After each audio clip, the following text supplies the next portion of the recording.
Hello and welcome to the Terrace Scottish Football Podcast. My name is Craig Telfer, and right this very second I am joined by my close associate Shaughan McGuigan. Hello there.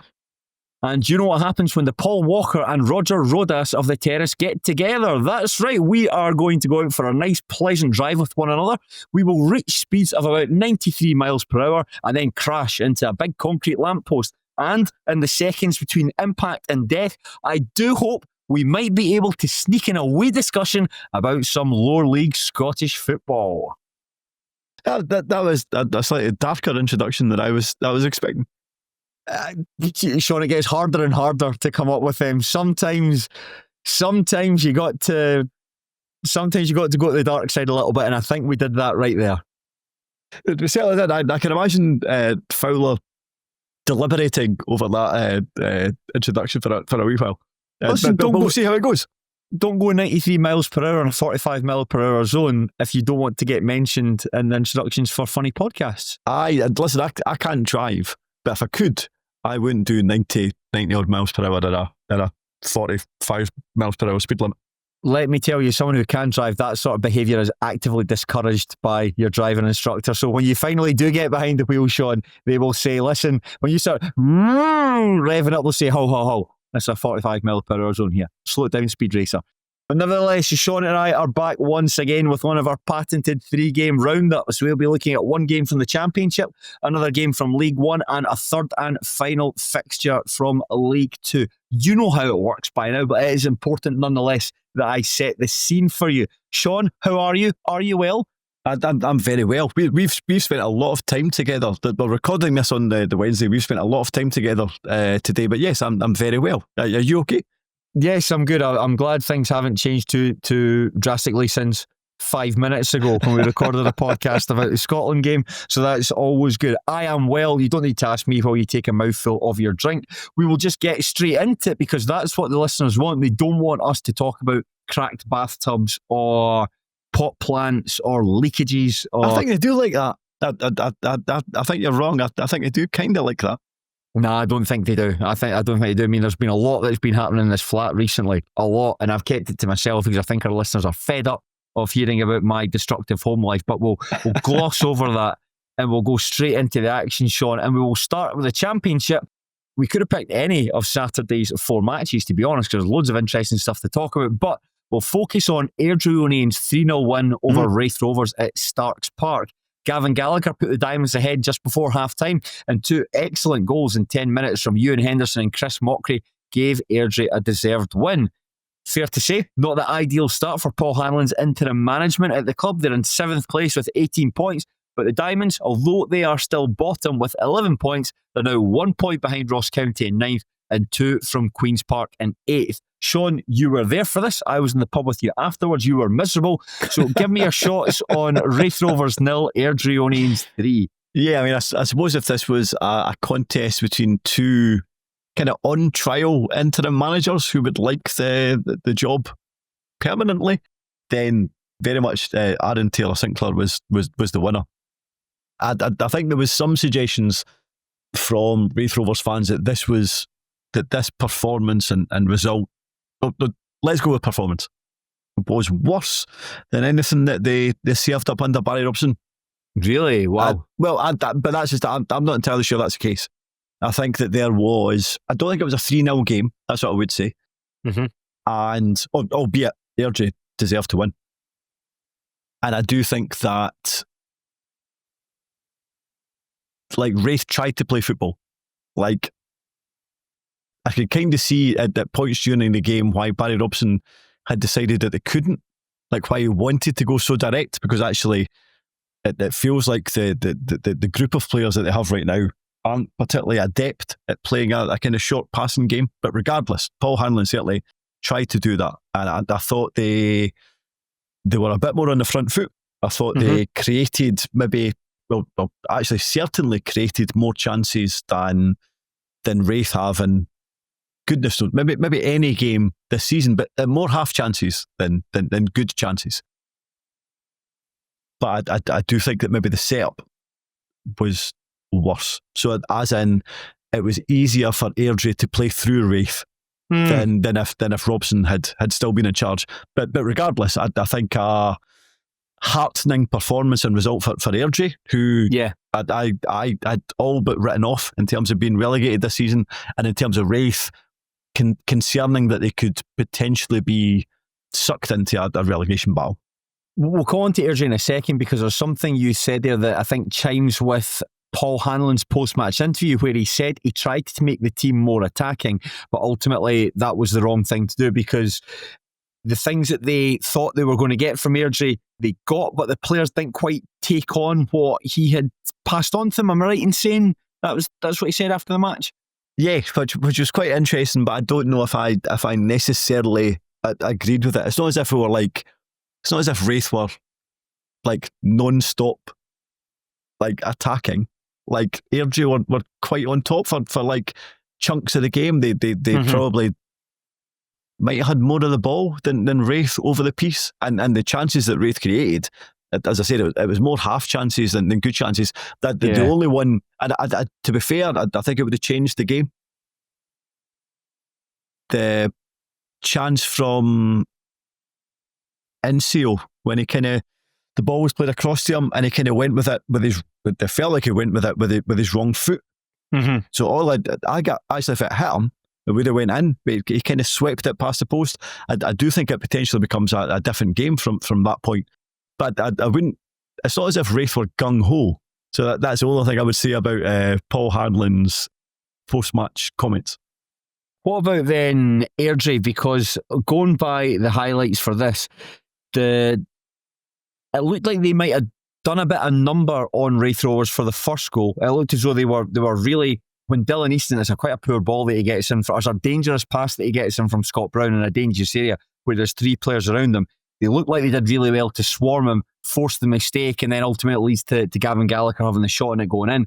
But the second and third goals, like Ewan Henderson and then Chris Mockery are allowed to carry the balls a long way without anyone putting in a serious challenge on them. And I suppose that would be the alarming thing, just how quite soft the Rovers looked to like they were in this match. So in terms of the first goal, you're right. My thoughts were that as much as Dylan Easton kind of got out-muscled at the edge of the box, he shouldn't have been given the ball. Like the ball falls to Scott Brown, and all Brown has to do is clear it. And instead, he kind of almost makes like a sideways pass to Easton, who maybe has two or three players around him. So it was a terrible ball, a terrible decision from Brown to give him that. Easton is kind of bumped off the ball, and I think it was a handball. But regardless, I was more annoyed at Raith's decision making than any decision from the referee. So that was the first goal. You're right though, in terms of the second and third goals. So like Raith had, like the second goal, Raith are going to claim in for a penalty, which it wasn't a penalty. But Ewan Henderson, like the ball goes to him and he's probably midway inside his own half, and he is just allowed. Well, allowed probably actually isn't the correct word. The problem is he's quick. Yeah. And there is not a single Raith Rovers player, certainly in that starting 11, who has any pace whatsoever. So as soon as he kind of lets fly, he still has, whatever it is, 60, 70 yards to make, to get the shot away. But nobody can stop him. Like, I think Stevenson is worried about getting across. Scott Brown can't catch up with him. Shaughan Byrne certainly can't get back. So he just runs and runs and runs. And his finish is absolutely excellent. So that's the first thing. There is no pace in that Raith Rovers team, which Airdrie have, which is great for them because it's such a weapon in the lower leagues. If you have fast players and you're coming up against a team that don't have that, how do you stop it? It's very, very difficult. In terms of the third goal, which you've already mentioned as well, it was interesting in terms of, like, you had two players kind of coming up against each other, one at Raith and one at Airdrie, who are being asked to do things, but essentially in the same position. So for the third goal, and at this point, I still thought Raith could have got back into the game because it had been reasonably kind of open. I don't think Airdrie are a good team by any stretch of the imagination. I think they might stay up based on what I've seen, but they're not good. So I still thought that Raith could have caused them problems. And then there's a moment where, what is it, like maybe an hour gone or whatever, and the ball is played into Scott Brown, and his first touch is awful, like really bad. It kind of bounces off him. It actually goes about 8 foot in the air and just runs away from him. And then Mockery picks it up. The funny thing is, like, Mockery and Brown are essentially playing the same position in different teams. They're kind of advanced forwards. Brown doesn't want to be there, and ultimately he can't do it, but Mockery can. So Mockery then picks up this ball based on Brown's error, and again, his first instinct is just to go forward, and he can do it. So he just runs at this Raith backline, who there's like a massive expanse of space for him to run into. He plays that kind of 1-2, and then it's just a really good finish. And he does a thing though, Shaughan, where because Mockery's not the fastest player on the planet as well. He's guile. He's quite a skillful player. He spins good. But he runs and he turns and then sort of backs into someone that then is able to spin off them, and then he plays the 1-2 with Henderson. And it was just, that would be the alarming thing, just how easy it seemed to play through the Rovers, just by one running at them and then just a simple give and go. It's a nice finish. Josh Ray comes out to try and spread the angle, but it's quite a well taken goal. I was certainly impressed with those second and third goals. I mean, is that something you're worried about from the Rovers? Because I think it's something you had spoken about previously. I'm not sure it was in the podcast or when you and I were just talking, but you were talking about maybe the Raith Rovers midfield's looking a wee bit stodgy, and it looked like it was showing up a wee bit for those goals there. Yeah, so basically, like, the midfield is generally three from, so it'll be Scott Brown, Ross Matthews, Sean Byrne, or Paul Hanlon, I think is how you pronounce his surname. But they're all essentially the same kind of player. Like, none of them are particularly creative. None of them are quick. None of them really want to get forward. So when you think that,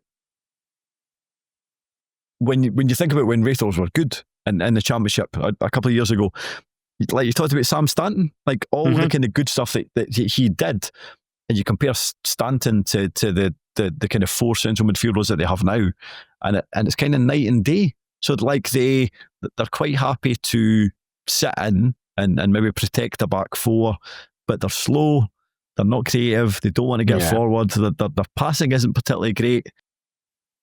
And that's your four midfield options. So I had a lot of sympathy for Paul Hanlon in terms of there wasn't a lot of changes he could make.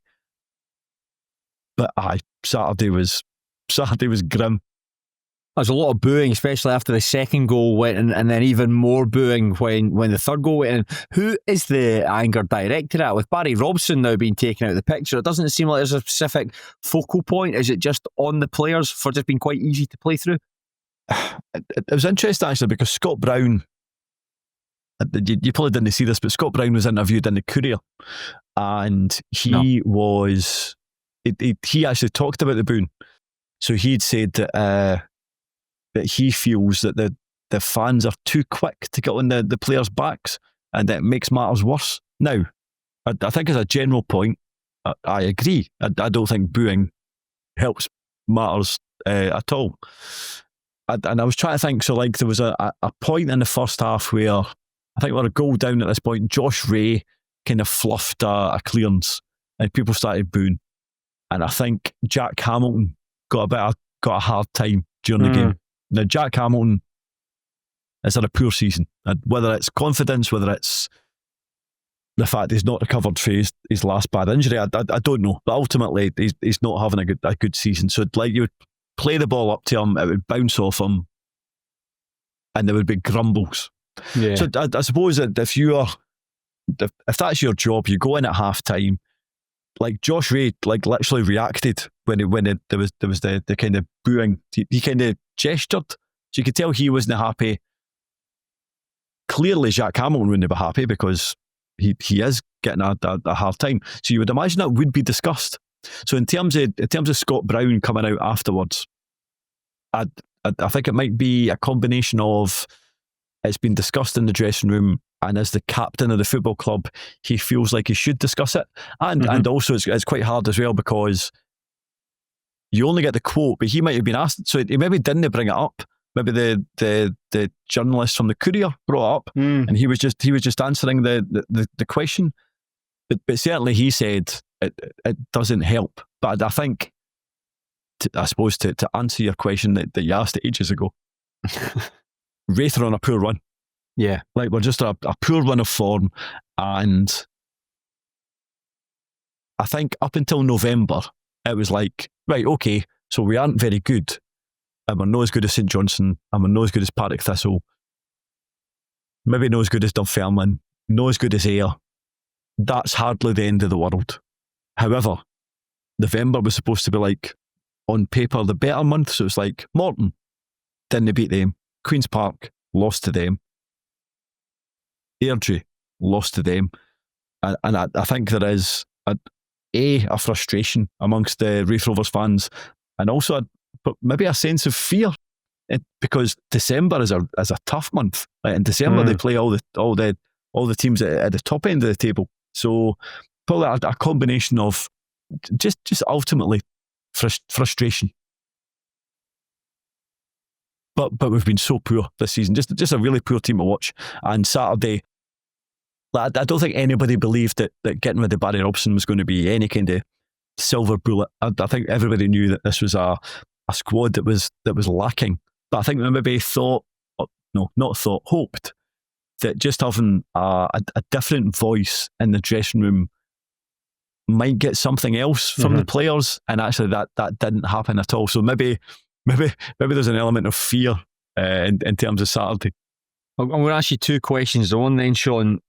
First of all, Barry Robson, was it the right decision for him to go? And second question, would you want Paul? So actually, three questions. Would you want Paul Hanlon to stay on as manager? And if not, who would you want to come in to replace him? I think it probably was the right decision to get rid of Robson. I think the way he just communicated in general, like there's so many elements there, but ultimately results weren't very good. Results are mediocre, right? How he communicated was poor. And it's interesting. So I'd heard a few things from people who just ultimately help out at Starks Park on a Saturday, right? And Barry Robson would be walking towards them, and they'd say, "Hi Barry, you all right?" And he'd essentially ignore them. It's weird. And now you could say that's irrelevant if you're doing well, because like Gary Locke, when Gary Locke was at Starks Park, he knew everybody. Yeah. Like, he knew everybody that worked in the office, and everybody thought he was amazing, but he was still a crap manager. So, like, if you're an ignoramus, it probably doesn't matter if you're getting a result. But if you are winding people up and not getting results, then it just ultimately means it's harder for the board to justify your position. Yeah. So I'd certainly had enough. I didn't really enjoy the Barry Robson tenure at all. It's something, sorry to cut across you there, but it's something that you and I have spoken about. We use Stennis Muir. Hey, there's first mention of Stennis Muir, take a shot. But it's the sort of stuff that we've spoken about in the past where, like, by just going into places like the Wee Bar, for instance, and just like chatting to supporters, you can buy a lot of goodwill from that, for just going in and saying, all right, because people will be like, well, he's a good guy. So like when the team form does dip, you could be like, well, he's a good guy, let's give him time. That can buy you an extra 2 or 3 games. If you don't do that and you come across as aloof, then when the bad times do come around, people don't know you, they're not invested in you, so they're less quick to defend you and try and mitigate for you. Yeah, exactly. And I do think that was a factor. And I'd heard a few weeks ago that I can't remember after what game it was, but basically somebody said to me that they wouldn't be surprised if Robson was let go soon, because there isn't a lot of people on the board that particularly like him. And I just think it's that a kind of likability factor, or the fact that he isn't necessarily somebody who is able to just strike up a conversation and just be I'm trying to think how to describe this. I think he wants to come in, look after training, leave, and that's his role. Like, I don't think he has any interest in like the community aspect of Raith Rovers, for example. Like that's, I don't think he saw that as anything to do with his job remit whatsoever. Whereas I think it probably did. I think that's probably what you want from a Raith Rovers manager. You think you're the figurehead of a club. I think there's an expectation that you go and meet folk that are taking part in walking football, go and meet people in, I don't know, like an old folks home or something like that, just who support the Rovers and just want to chat. It's like an hour out of your day. I think that's the sort of thing that's like written into your contract, goes with the territory. Yeah, and I know in the grand scheme of things that probably doesn't sound important, but actually it is, and it's probably more important when things aren't going well and fans are on your back. And I think that probably, maybe that meant that he was relieved of his duties a kind of week or two earlier than might have been the case. I was surprised. The Queen's Park result was poor. I was still surprised that he was kind of jettisoned so early. Like, I'm still relieved, to be fair. In terms of your other questions, based on Saturday, I don't know if I'd be overwhelmingly delighted at Paul Hanlon getting the role, only because now he'd only had like 4 days to prepare for the Airdrie game. I don't think he doesn't have a big squad. I don't think he necessarily has a talented squad. Like, he couldn't make too many changes to that team. My concern was it made probably a slight change in terms of NCO being a bit further forward, and I didn't think it worked. So I'd say at half time he needs to change that. Not necessarily make a substitution, but at least react and maybe move Brown further forward, or bring on a forward and maybe bring NCO off and move Mullen into the middle and put Paul McMullen out wide. It felt like it took Hanlon a long time to react to anything. Bearing in mind that the first half it went so poorly. So that would be my concern about Hanlon. We'll see how Saturday's game goes against Arbroath. In terms of a permanent manager, if not Hanlon, there seems to be some suggestion that Rhys McCabe would be interested. I think I'd be okay with that, but I am, like with any manager, you're like, right, okay, that might be okay. What's the negatives? The negatives would be, if it wasn't for Hamilton last season, Airdrie would have finished bottom. So, who knows? If it is McCabe, I would might be the best of a bad bunch. I don't know. What for Callum Fordyce then? What next for him if McCabe comes in? And interesting. I mean, there's always been a suggestion that there was the fallout.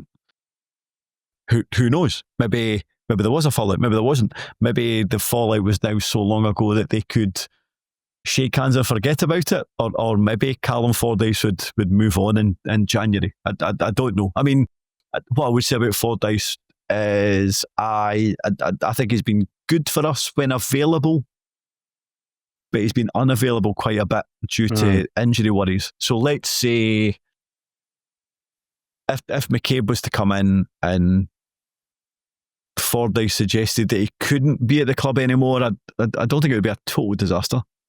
Okay, fair enough. And I suppose I'm not a big fan of interim player managers. I think that I was actually surprised to see Paul Hanlon in the starting 11 there. I thought he might have taken himself out and watched the game from the sidelines, but as you say, there's quite a small pool of players to choose from. I suppose that's reflected by the lack of substitutes that they had. But that's enough about Raith Rovers for the time being, Shaughan. Let's talk about Airdrie. And a player I want to focus on is Ewan Henderson, because he's got 9 goals for the season so far, 7 of which have come in the league.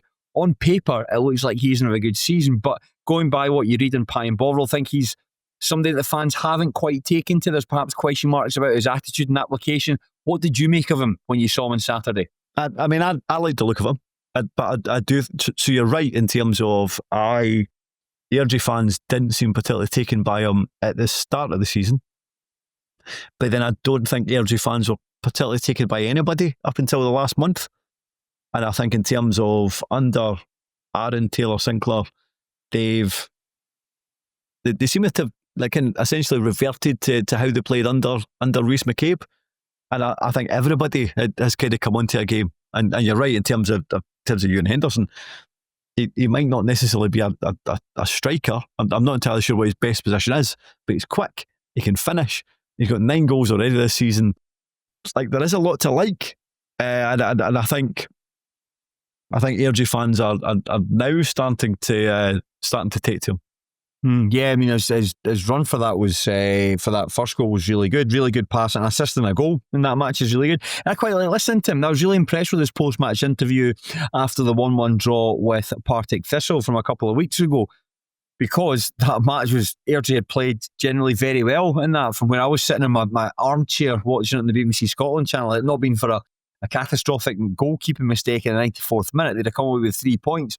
And I was really impressed with the maturity that Henderson spoke with. I think he was talking about how Cade Melrose is a player that he is quite friendly with, or quite close with one another, and he was quick to defend his friend, and I liked that. And I liked what he was saying there about how they believe the team, they're a good group of players. And actually I picked up on this. Gavin Gallagher, who opened the scoring, was interviewed. He said the same thing. He thinks that everyone in the dressing room believes that Airdrie are a good team. They just need to start showing it on a more consistent basis. What did you make of their performance overall then? Was it the sort of performance that suggests, this team can move beyond Ross County and Queen's Park? Yeah, I think so. I mean, like Raith have now lost to Queen's Park and Airdrie in quick succession.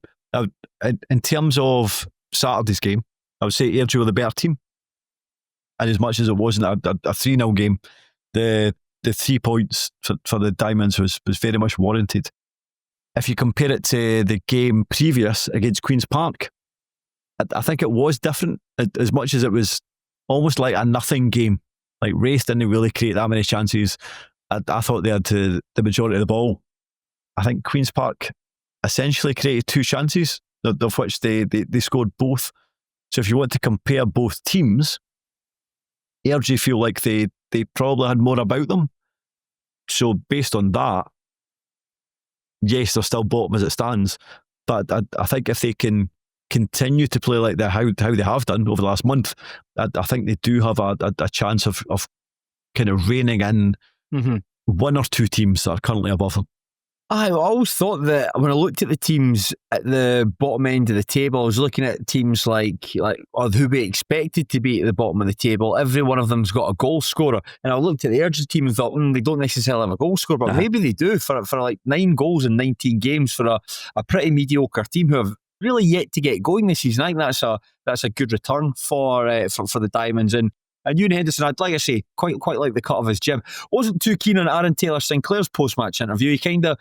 He gives me the impression of a deputy head teacher that's been put in front of the media because something bad's happened at the school, and he's got to go out there and explain it when he doesn't want to. I didn't know he was from Aberdeen. He started off at Montrose, I'm sure, when he started playing before he moved to Thistle. I was really surprised by his accent, but his answers are quite brief. I actually got the impression that whoever was doing the kind of interview for Airdrie, who was pretty good.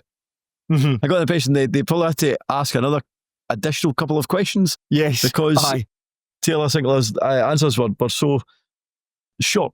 I've been in that position myself when you're interviewing someone and they answer your question within seconds. It's like, wow, I was expecting a lot more from you for that one there. So you just have to re-ask the question slightly differently to try and tease out different answers for them. So fair play. He's doing well. He seems to be doing quite well. That's 4 points from teams. Obviously, Queen's Park's beg your pardon, Thistle's was a good point in the circumstances. Raith, we know they're not in good form at the moment, but I think there's shoots of life there. And will these shoots of life shoot further when they play Ayr United on Saturday?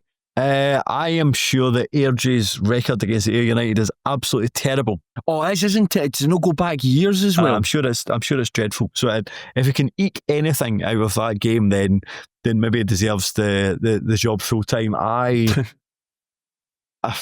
mean, Ayr are a weird team. I actually know I'll maybe go for an Airdrie win actually. Yeah, I think the law of averages says that Airdrie have to beat Ayr United at some point, so why not on Saturday? Meanwhile, the Rovers, Shaughan, have got quite a testing looking trip coming up to Gayfield to take on Arbroath. Arbroath will win comfortably, 2-0. Right, okay. Nothing more to be said about that. Before we move on, Shaughan, into League One, I just wanted to pick your brains a little bit about Ross County. Drew 3 each with Ayr last weekend. They were 3-1 up and contrived to chuck away 3 points in exchange for one. And this time they were beaten 3-0 at home by Greenock Morton. And in his post-match interview, Tony Docherty had said, I've spent my time here defending the players. I can't defend that. That was really, really bad. Did you get a chance to look at the highlights or read up in the game at all? Yeah, I mean, they pound for pound, they are, certainly been the most disappointing team in the Championship this season.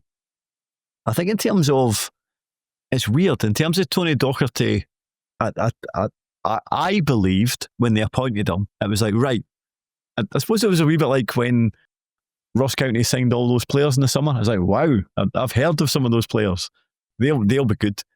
And then they appoint Tony Docherty. It's like, right, well, he finished top 6 with Dundee. Yeah. He'll be good. But actually, I think what you're seeing is all the stuff that you associated Tony Docherty with in his last season at Dundee, as in couldn't set up a team to defend, can't defend a lead, inexplicable team selections. Like, in terms of his post-game stuff, I did think he was honest. I thought Saturday, I probably watched it Sunday. I thought how he described the game was maybe one of his more honest opinions this season. I don't think that's necessarily been the case this season. And sometimes, I'm not trying to criticise whoever it is that does interviews at Ross County. I do think sometimes that they try and defend Ross County and they ask him questions that is almost trying to defend him before. Like, do you know what I mean? But no, like Docherty was quite scathing at the weekend. But there needs to be a wee bit more than that. Like, he seems to be relying on players like Declan Gallagher, who's having a poor season, and Gary Mackay-Stephen, who probably should be a squad player rather than somebody in the starting 11. There's an old guard there that he's decided to go down. And to be fair, he punted out a load of young players that we felt could have made a difference. Like, yeah. no. Like, Aaron Lyle, Adam Emsley. I know, and I appreciate they're not world beaters, but they're young and they've got legs, and they are creative and they are good players, and he didn't give them a chance. So it'll be interesting to see where he goes from here. But it now feels like he's tried to stick up for his team, but Saturday was the kind of final straw. So where he goes from here, yeah, I don't know. Because even like players like Nicky Clark, I don't think anybody expected him to be a success at Ross County, and that's feels like exactly how it's panning out. It feels as though the ire at Ross County, I think I might have said this when Fraser Clark and I were on last week and we talked about the County Ayr United game. It feels like the people's anger towards the team goes just beyond the manager, actually goes into like the CEO and the people running the club, because to go through, you don't need to repeat the mistakes they've made, but to have kept Don Cowie on over the summer and then to dispense with them quite early on into the season, to then bring in Tony Docherty and then Callum Davidson and keep John Robertson at the club. I'm sure I'm sure they're not all filling into one another, and maybe someone's out to pasture at the moment and they don't all have an executive role in decision making at the football club, for want of a better expression. But it just seems muddled and expensive and unnecessary. And I suppose if it's a club where one man's effectively bankrolling it, then he's only really answerable to himself. But it was other people's money you were spending, you would be like, what on earth's going on? Why are we in this position that we're in? Miles off it at the moment. Yeah, and like the fact that I remember us talking about Ross County at the start of the season, it was like, right, well, even if they're in touch at the top of the league, even if they're, let's say they're second or third and they're 5-6 points behind, they'll still be fine because they can go out in January, spend money, and then they'll probably win the league. They're probably now in a situation where they might have to spend money in January just to stay in the Championship, which feels absolutely wild. I still think they have a decent squad. Like, maybe they don't. I think they do. It feels like they have a manager who should know what they're doing. Maybe there's a situation where there's a lot of cooks at Ross County. I don't know. It's an interesting scenario, but certainly it's a scenario that's not working at all. Yes, now we will drop into League One. We'll head to the northeast of the country and we will talk about Cove Rangers 2, Hamilton Academical 1. The goals all came towards the end of the first half. David Egweabor opened the scoring with a nice turn and finish. Ollie Shaw equalised with a lovely curling effort minutes later, and then minutes later again, Mitch Megginson netted the winner for the hosts with a lovely curling effort from just outside the box. This is Cove's second victory of the league campaign. They're still bottom of the division with 8 points, but they're now just 1 point behind Kelty Hearts in ninth. The Accies had a nightmare week. We'll discuss that in more detail shortly. A statement which was published on their website just a couple of hours ago. They are in 7th place with 18 points. Now, Shaughan, I'm going to have to take responsibility for this one. I owe you an apology.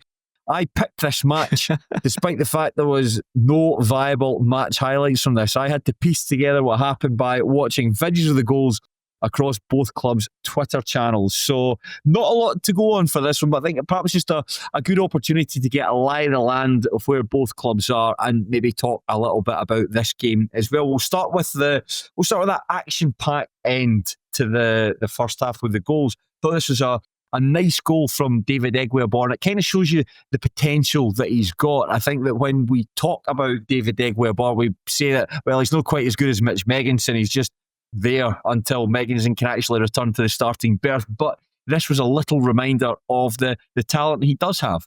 Yeah, I mean, I think, is he on, I think it's 11 goals for the season, something like that. Right, is he? Wow. Yeah, in all competitions, certainly. Still, even so. Yeah, but the way he was it, I don't know if it was Lee Kildare or Cale Luffrey, that's the other centre half, the Hamilton, but he certainly kind of rolls him really well, and his finish is quite good. And actually, what I didn't realise was he's still quite young, like he's only 21. So actually, as much as he might be a wee bit kind of rough around the edges, I think there is like potential there. So maybe if a championship team was interested, then maybe they might make a move for next season. I would imagine any championship team wouldn't want to sign him and his brother, his centre half brother, who's had a more difficult season. But nevertheless, I think a lot to admire for David Egweabor. Yes, less so about Justin. You're absolutely correct. That's what I've got in my notes there. I mean, we praised in that introduction to this match Ollie Shaw's finish, and it was a very well taken goal, but very easy for him to shift the ball onto his other foot when your marker dives in like a child diving into a paddling pool on holiday, but diving in and jumping on the edge so all the water comes out, if you can imagine such a thing. Aye, great finish by Ollie Shaw, but very easy from Justin Egweabor sliding in like that. Do you know something? I was aware that it was coming up a lot that Ollie Shaw would seem to be scoring every week. I went back and checked. He's now scored 12 goals in his last 12 games. Like that is a ridiculous kind of vein of form. And I think maybe that's I mean, there's a lot of things to be disappointed about when it comes to this Hamilton Accies team. But in terms of a League One side, if you have Ollie Shaw, Scott Robinson, and I know Kevin O'Hara can be quite a streaky kind of forward player. I know what you mean. But certainly League One, I think O'Hara is a real kind of asset. And it feels like that should really be a forward line that gets you through most games. I suppose the flip side of that is they have a starting 11 and then nothing on the bench, and then they're ultimately affected by what's going on off the park. So in terms of Ollie Shaw, brilliant form. I think a good striker, but you see kind of what happened. Literally, whatever it was, 2, 3, 4 minutes. 3 minutes after later, that they couldn't come back from. Yeah, it was a really, really good finish from Mitch Megginson. It was nice to hear Paul Hanlon pay tribute to him in his post-match interview, saying that just how important player he is to the team, how important player he has been over the last couple of years, which is a really nice goal. In fact, I thought all the goals were really good in this game. Really good. Just the way he is, he's able to make space at the edge of the box. There's the big mistake, and then just like leather it into the top corner. So good for Cove Rangers, a team that we've perhaps been a bit down on, and maybe for good reason over the course of the season. But Hamilton Academical, they're a good side. Hamilton Academical. I think you've got to work hard to beat them, and this is even with all the stuff that is going off the pitch that we'll come on and discuss just shortly. But you've got to work hard to beat Hamilton, and the fact that they were able to take them on, beat them, and then maybe ride out perhaps a difficult second half, going by both managers' post-match interviews. In fact, I think they were both, like Hartley said, it was a game of two halves. Rankin said something similar as well. Wasn't happy with the energy levels that they showed in the first half. But I think it's a good result for Cove. And do you think this could be the sign of them maybe moving off the foot of the table? Because they're taking on a Kelty Hearts team that are quite streaky. I know the good points against Steny and against Queen of the South previously, but I think Kelty Hearts are there to be reeled in and caught. I think Cove are a wee bit like literally what we've described about Hamilton, in terms of Hamilton have, in terms of League One, I think they have a very good starting 11.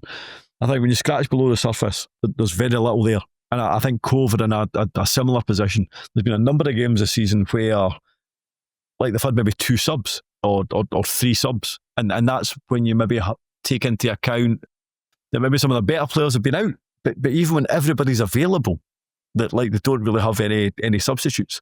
I think if they can, the importance of people like Blair Yule, who had an assist for one of the goals, the importance of Mitch Megginson, who had such a really good finish again, and dug it out like that for the winner, for the goal that made it 2-1, and then he really bammed it up the Hamilton fans in one of the wee stands. I don't know if there'd been some, I don't know if they'd given him a hard time, but he seemed to really enjoy scoring that. But anyway, regardless, I think Cove have a better team than Kelty. The problem is keeping everybody fit. So based on what I saw, I still think Cove might stay up, but I don't expect them to be. Like, I remember us talking about Cove at the start of the season. It's like, well, they should be fine. They're full time. They've got a decent start 11. Nah, forget that. I still think they'll stay up, but I think you could reel in Kelty, put it that way. I think as well it's important to say that Kelty Hearts have had a really difficult time with injuries as well, and they're only just getting their players back as well. So once Kelty are at full strength, I think they would fancy their chances of moving away from the bottom of the division. And you maybe say the same thing about Montrose, but not everyone can move away the bottom of the division. That's not the way things work. Somebody has to be bottom, and I think it's going to be between one of those 3 sides. Or maybe if you want to add a 4th team in there, Hamilton Academical. I don't know if you've seen it, Shaughan, because like I say, it just dropped a couple of hours ago. But in his post-match interview, John Rankin had spoken about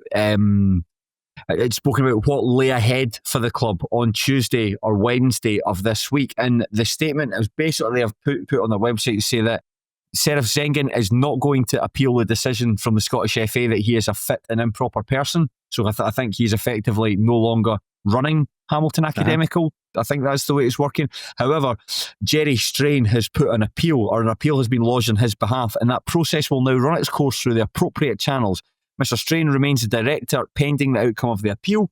Hamilton Academical FC remains committed to full cooperation with the Scottish FA throughout this process, as it has done from the outset. The club continues to operate responsibly and diligently to ensure stability and safeguard the long-term interests of Hamilton Academical FC. As the matter is now subject to formal appeal proceedings, the club will make no further comment at this time.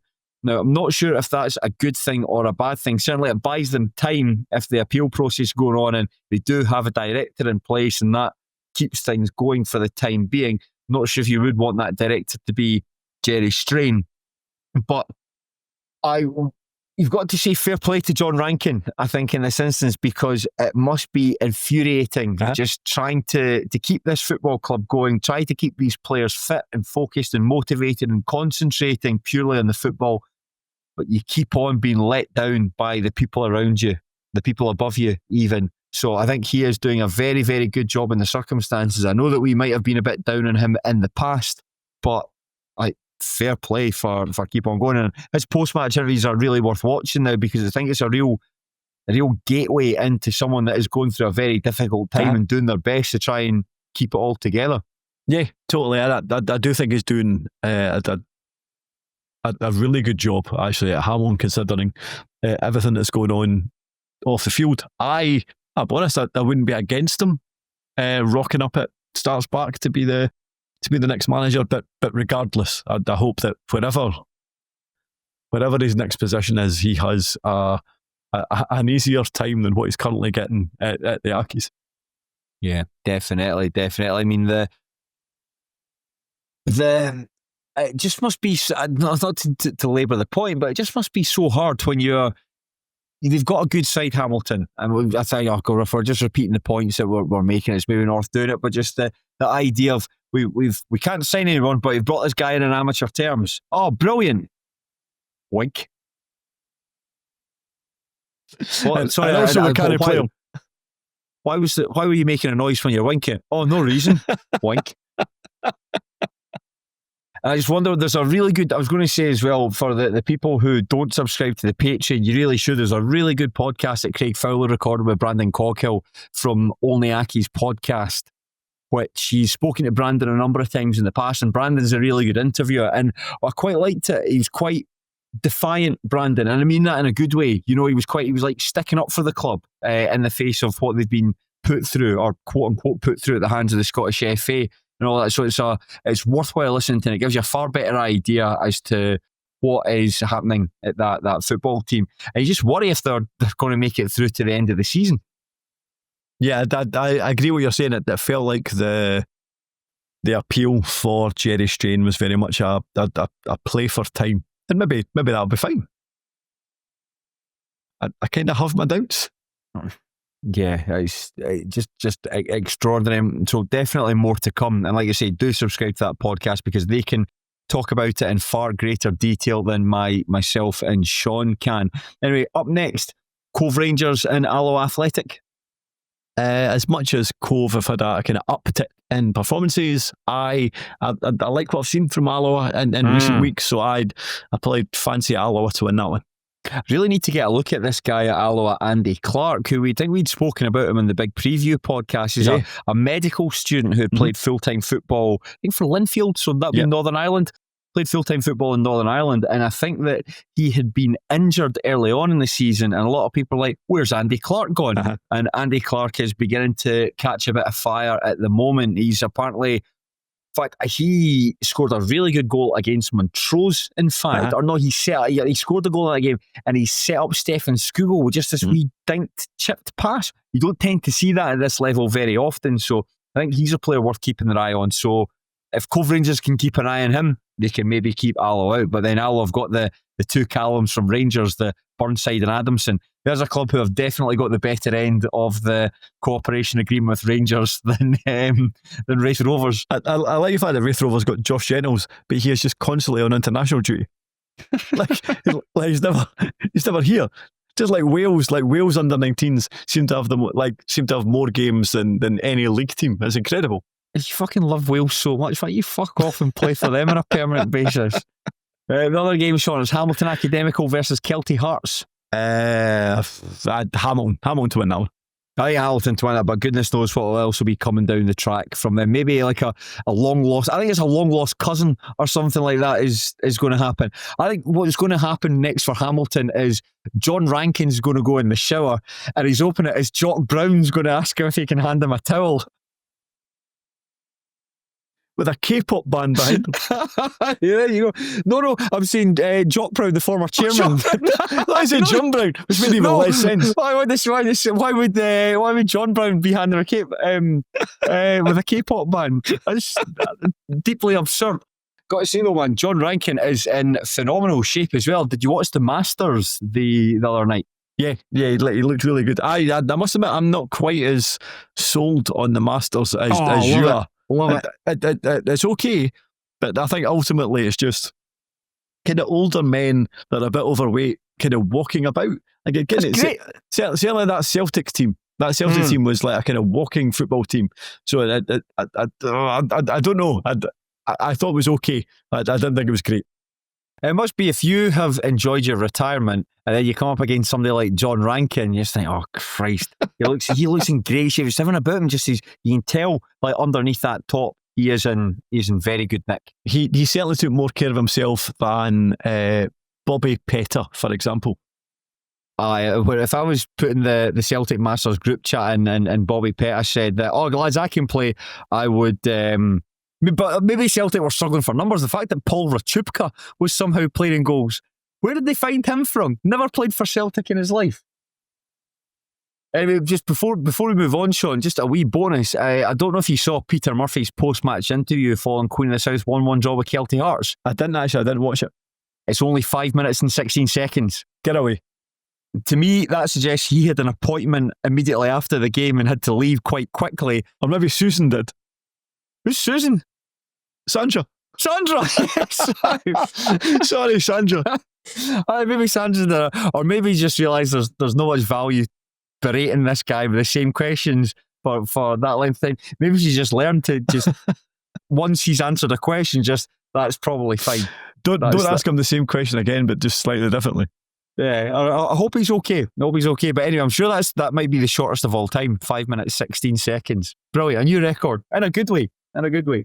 But Shaughan, our third and final match, we will be heading to a location where some people believe we should be building the new National Stadium, Stirling. That's right, we are discussing Stirling Albion's demolition at the hands of Forfar Athletic in League 2. The Loons dished out an absolute pasting here. Stuart Morrison and Scott Shepherd scored in the first half, and Martin Rennie and Mark Whatley scored in the second. This was Forfar Athletic's first away win of the season, and the second time they've stuck 4 goals past the Beanos. They beat them 4-2 back in August. Albion, meanwhile, 6 league games without a win. Their third consecutive defeat there in 9th place with 12 points. And Forfar, they've moved up to 5th place with 16 points. Shaughan, thoughts on Stirling Albion 0, Forfar Athletic 4? So, I mean, the highlights for this only popped up about kind of mid-afternoon on the Wednesday, so I watched them. But about 6 minutes in, so like it was Forfar's highlights, so they were 7 minutes long, and after 6.5 minutes, there had not been a single Stirling Albion chance featured in the highlights, which is quite unusual. They eventually got one. They had like a chance that went kind of way over the bar. They had a chance early doors. I think they actually had a decent chance. There was an Adam Brown corner. Russell McLean had a header, and I think Mark Whatley had to clear it off the line. Apologies, that maybe missed that then. But don't apologise to me. Apologise to Adam Brown and Russell McLean. Well, apologies. But it very much felt like a game that went very much one way. And bearing in mind, I think going into this game, as much as Stirling Albion's results hadn't necessarily improved, I thought that the performances had got a bit better. Like I thought they were okay at East Kilbride the week before, based on the highlights. Mm-hmm. But the fact that they were up against a kind of Forfar side who certainly weren't free scoring by any stretch of the imagination, and the fact that they won like so comfortably. And Alan Maybury was asked about like I think what concerned him after the game, and he just kind of rattled off a big long list of things that he wasn't happy about. I'm actually like the fact that Stirling Albion fans have become so fed up at how the season has progressed, and kind of so fed up at Maybury's tenure. Like, I think they gave him some kind of pass last season because he came into a team that had almost no players. Yeah, almost no players. But they've got a massive squad this season. They must have the biggest squad in League 2. Not to say it's the best, but certainly it's the biggest. And they're playing poorly, and they don't score goals. And defensively, they're really poor. I mean, you saw that on Saturday. I mean, some of the defending for the goals was really bad. And the fact that they're now in a position where they might now be the team that Edinburgh City, like if we can chase anybody down, it might be Stirling Albion. So I can understand why Albion fans are just so fed up at what they're seeing, and ultimately Alan Maybury's time at a club. Yeah, I think it was a combination of the two things here. I don't want to take anything away from Forfar, because you score 4 goals, you've got to be doing something right. But I think most of them were preventable, particularly the first, second and third goals. Yeah. I'm not to dig the guy out, but I think Ross McGeeky really covers himself in glory for that first goal. I think maybe 2 of the goals he had a wee bit of disaster. Well. I mean, the first one, it's like the ball's hooked into the box and he seems to completely lose his bearings and not deal with it. And then Stuart Morrison has managed to get the better of him and finish. And for the third goal, I'm not sure if there's good play by Martin Rennie or he makes a mistake, but it's a the cross goes in from Scott Bright. Morrison's at the back post, sort of nods it down to Rennie. And Rennie takes a swing at it, misses it, and that swing completely allows him to take flummoxes McGeeky, and he finishes with the second attempt. Now, I'm not sure if that's a dummy or he just completely flubs at the chance. They flubs. You think? Because I think Martin Rennie's the kind of player that can... That can, if he does something like that, you think, if it was anyone else, if it's Ross McGeeky in the other side of the penalty box, you think he's flubbed at that. But Martin Rennie doing it, you think, maybe. No, he stashes at it and he misses it, but he takes advantage of the second opportunity. I think what's so disappointing from a Stirling Albion perspective. So there's those two goals that Ross McGeeky was at fault for, but then like the one in between. So it was I think it was Scott Shepherd gets to the byline, and there's Lee Hamilton that comes kind of sliding in, and I can't really work out what happens because it feels like Lee Hamilton slides past him, but then does he grab him? Like, does he grab his leg with his arm? It's difficult to see what happens when the penalty is awarded. When I first saw it, I thought Scott Shepherd's made a bit of a meal of that because it looked as though that, I mean, it's either way, it's bad from Hamilton, a defender of his quality and his experience sliding in like that because you know what's going to happen. Like Shepherd's quite a nippy player. Shepherd's he's not going to hit the ball straight across the face of goal. He's probably want to come onto his left foot and maybe create space for himself. And you sliding in like that, you're basically giving him carte blanche to do that. But it felt as though that Shepherd ran into his back. I agree, but then nobody from a Stirling Albion perspective appeals. So it's like, that's what I was going to say. That's the big deal. They're like, that's fair enough for that decision's been awarded. So initially, I'm like, I'm not sure that is a penalty. But the fact that nobody in an Albion jersey seems to quibble, I was like, that must be a foul. That was a big tell for me. I always think that when players don't complain to the referee, or not even nobody goes up to the referee and says anything. So they must have been pretty assured that Hamilton slid in and Shepherd's tripped over him. Nevertheless, it's a good penalty. They've got a reverse angle of it in the Forfar highlights, which are really well put together. And I was thinking, that'll give us a better idea. You can't tell because obviously like Hamilton slides across, so you can't really see where the contact's made. You've got to say though, I mean, while you can maybe perhaps be critical of Stirling Albion's defending for the first, second and third goals, don't really think you can be critical of Mark Whatley's goal to make it 4.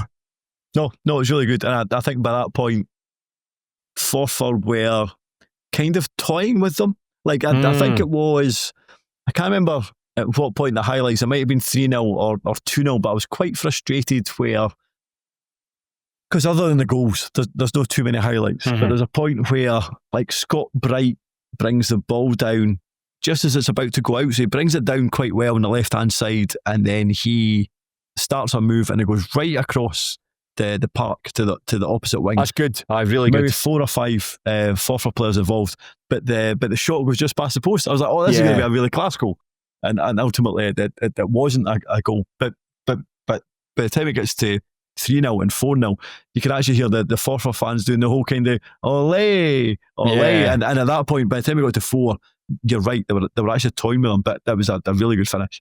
Yeah, really good finish. And Whatley's not the most prolific of goal scorers, but that's I think prior to the last week, he'd scored, I think it was 4 goals across his 2 seasons with 2.5 seasons with Forfar. Now he scored 2 against Cove Rangers in the Challenge Cup, and that was a really nice goal to basically put the gloss on the scoreline. And I think it probably does reflect Forfar Athletics' dominance. It looked like a really straightforward game for them.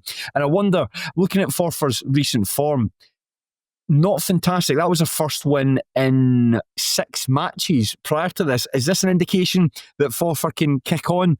To me, I'm not sure, but I'm asking the question and answering it myself. It just feels like there's that clutch of teams that are there pretty much from Elgin City. Maybe I don't know if you want to include Elgin as given they're on their own, but teams like Stirling Albion, Annan, Forfar, Dumbarton, that are all in that sort of squelchy mix that's in sort of the middle lower table. Agreed. I think I don't think Forfar are as bad as they've been maybe over the last kind of season or 2, but I also don't think they're that much better.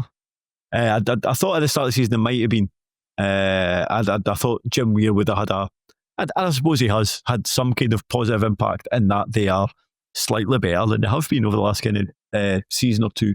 But no, I don't think this is the start of Forfar going through a good run of form. I think they were just fortunate to come up against a Stirling Albion team who are on a poor run of form. It feels like a team that has no confidence, a team that certainly can't defend, and they're not going to come up against a team as poor as that every week. Yeah, one of the things I was worried about Stirling Albion, it was only when I saw the team lines for this and I saw Derek Gaston was dropped, that straight away you're thinking, oh, that's very interesting, because he was replaced by, I think it's Robert Duffy, the reserve team goalkeeper. Now, Alan Maybury was asked about this in his post-match interview, saying that, you know, he'd done well in the Challenge Cup games. He'd played well against Peterhead earlier in the week. He wanted to make a change. Derek Gaston he said he mentioned him being the club's goalkeeper coach, and he said there were some things that he thought he could have done better, so he wanted to change things about.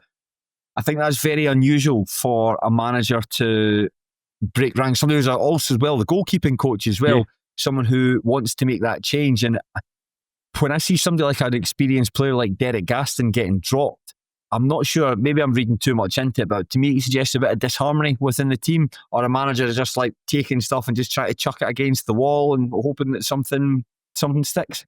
Maybe. I mean, the other things that Maybury said was that, like, he felt they played a bit better the last couple of weeks, so he wanted to retain the majority of the players that had performed a bit better over the last couple of weeks. In terms of, you're right, in terms of the change to the goalkeeper, he was a bit vague in terms of dropping Gaston. He did say that it wasn't necessarily because Gaston had been poor, but more that Duffy had been good in the Challenge Cup ties.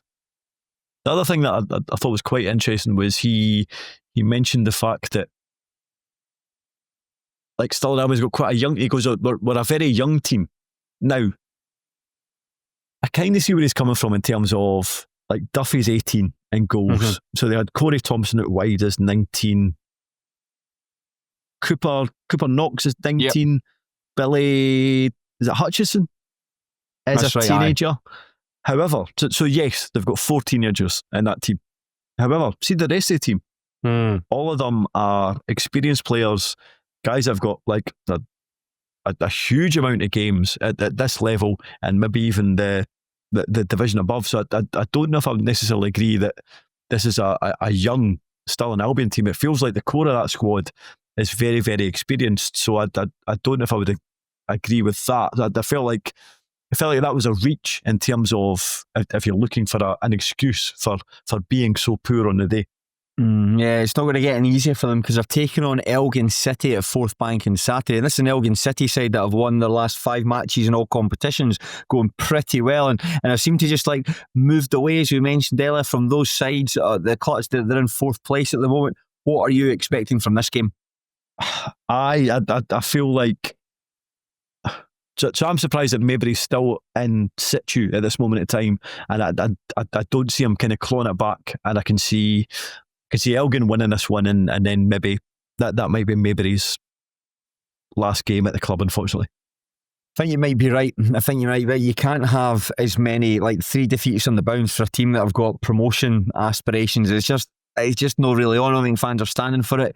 I think it's difficult when you're unpopular. And the way it works at Stirling Albion as well, the dugouts are really, really close. There's not just like a gap between the main stand and then the dugouts. They're pretty much like built into one another, so you can hear everything, and you've got to go the tunnel, the fans around it. I mean, it's not like too massively different from most grounds. I just feel like you can hear conversation. If you sit down close to the touchline there, you can hear conversations that take place in the dugout. So I've no doubt that he'll be aware of the antipathy towards him, and I think he'll really need to get a result here against a pretty handy Elgin City team to try and turn out this tailspin. I just don't know. He might be running out of road in that regard.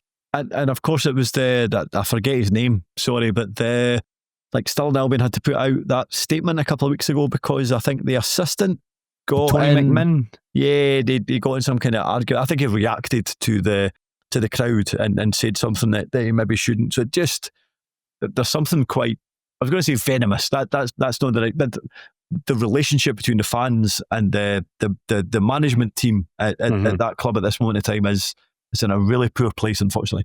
I think it'd be nice to hear from a Stirling Albion fan as to why, but it just feels like since winning the league back in 2023, that was 2023, wasn't it? Yep. Stirling Albion really haven't kicked on since then. You know, they went up, came straight back down the following season, relegated in the playoffs by Dumbarton, and you know, they've never really mounted any form of title challenge since. I think, as we acknowledged there, the previous season of transformation, we hope they can go one better. Doesn't feel like that's going to be the case. I'm sure there's a good explanation for that that someone a lot more qualified can talk about. That's one for you, Craig Fowler. Dig them out, and then stick it up on Patreon, please. The other game, Shaughan, it is Dumbarton versus Forfar Athletic. Dumbarton are a weird team. Like, again, talk about unpopular managers. Stephen Farrell seems very unpopular at this moment in time. I would not be surprised if Forfar get something from this game. It feels like there's so many seasons under Farrell where Dumbarton start the season very well, then fade, and then they either one of two things happens. They continue in that vein and are just generally rubbish, or they kind of kick on towards the end of the season, but they very well seem to be on the downslope at this moment in time. So I might go for a Forfar win. Draw for this one. There you go, sticking my bollocks in the guillotine and just say draw, and that's fine. So I can't be disappointed if it goes either way. And finally, Shaughan, before we wrap up this podcast, did you listen to Michael McIndoe's post-match interview following Edinburgh City's 1-1 draw at Annan Athletic? I haven't actually. Very, very good stuff. Very exciting stuff. He was talking about tactics and talked about, as he does, and talked about how his team, after receiving that 15-point deduction, had gone more direct. And he explained it for the players just to really, as quickly as possible, claw back that deficit and get the team into a positive points tally. Now they've done that, they'll be going back to, and I quote, the way I like to see football being played. To me, that's very exciting. And I think that's a warning to every other club in League One. Get ready. You are going to get played off the park. And it starts, Shaughan, with a visit to K Park on Saturday. I think I might go along to this one. I think Stennismuir are playing up at Peterhead. I'm not able to make this match. I'll need to go to somewhere a little bit closer to home. I'm thinking maybe Partick Thistle versus St Johnstone or Clydebank versus Lithgow Rose in the Lowland League, first time to home park. I'm also quite fancy going behind the goals at K Park and cheering on the citizens. The fair play if you do. I think Edinburgh will lose. I'm saying that their away form's actually far better than their home form. So maybe I'm dismissing them when I shouldn't. But I just East Kilbride, like certainly on Saturday, I thought they looked.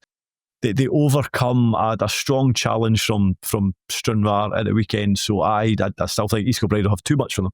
Yeah, I'm looking forward to use the hand wash in the toilets either way if I do go to K Park. So that is quite exciting. Shaughan, I think that'll do us. That's enough for one podcast. I think so.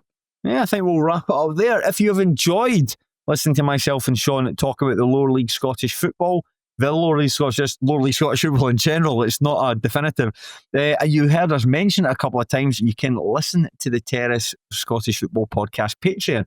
For as little as £2 a month, you can have access to hours and hours and hours of content about Scottish football. Patreon.com/Terrace Podcast. Do get involved. Craig Fowler's on a tear at the moment. There's tons of great stuff up there. So give it a go. Also, use NordVPN. I've been using it for a couple of months. It's changed my life. Don't need to do a read through. I just think it's a great product and want to give it a shout out. So, Shaughan, I think we'll leave it at that. Good day to you. Yes, good day to you. And take care and enjoy your football. But unlike Annan Athletic attacker Tam Muir, who inexplicably need Edinburgh City's Lewis MacArthur in the gonads for no good reason at the weekend, please do so respectfully. Thank you.